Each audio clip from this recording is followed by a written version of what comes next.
পহেলা ফাল্গুন ও বিশ্ব ভালোবাসা দিবস আজ দিনটিকে ঘিরে উৎসবের নগরীতে মেতেছে রংপুর। এ বিষয়ে রংপুর থেকে সরাসরি জানাচ্ছেন প্রতিনিধি শাহরিয়ার মিম। শাহরিয়ার, বসন্তের প্রথম দিন একই সাথে ভালোবাসা দিবস কিভাবে রংপুরবাসী উদযাপন করছেন? জানিয়ে রাখতে চাই যে এখানে সকাল থেকে আমরা দেখতে পাচ্ছি যে যে এই যে পহেলা বসন্ত এবং সেই সময় কিন্তু ভালোবাসা দিবস, আমরা ফুলের দোকানগুলোতে সকাল থেকে দেখতে পাচ্ছি বেশ ভিড়। সব বয়সের মানুষরা আসলে তরুণ তরুণী, মা বাবার জন্য কেউ বা তার প্রিয় সন্তানের জন্য এখান থেকে ফুল কিনতে এসেছেন। রংপুর বরাবরই কিন্তু একটা উৎসব মুক্ত শহর, এখানে সব উৎসব কিন্তু পালিত হয়, যার ব্যতিক্রম আজও নয়।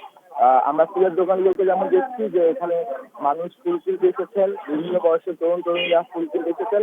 তেমনি কিন্তু আপনাদেরকে জানাতে চাই যে এখানকার যে বিভিন্ন বিনোদন কেন্দ্রগুলো রয়েছে সেখানেও কিন্তু সাধারণ মানুষের ভিড় বেশ লক্ষণীয় সকাল থেকে আমরা দেখতে পাচ্ছি।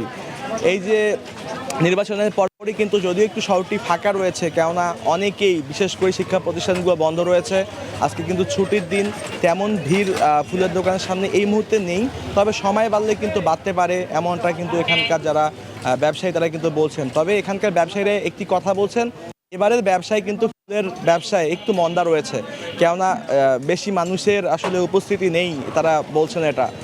তবে আসলে বেলা বাড়লে উপস্থিতি বাড়তে পারে, তাদের ব্যবসা ভালো হতে পারে। আমরা যদি একটু পর্যায়ে যদি একটু কথা বলার চেষ্টা করি যে কেমন আপনাদের ভালো এদিকে হ্যাঁ, কেমন দেখছেন? আমাদের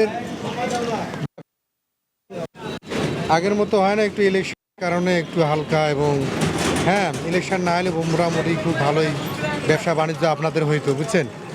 ইনশাআল্লাহ ব্যবসা বলা যায়, হ্যাঁ সারাদিন এখনো বাকি আছে, যদি আল্লাহ তৌফিক দান করে তাহলে এটা আশা করছি এবার হবে। গোলাপের দাম হ্যাঁ এখন গোলাপের দাম অনেক মনে করেন কম, এখন গোলাপ কিনছি আমরা 20 টাকা পিস, আমি বিক্রি করতেছি 15 টাকা।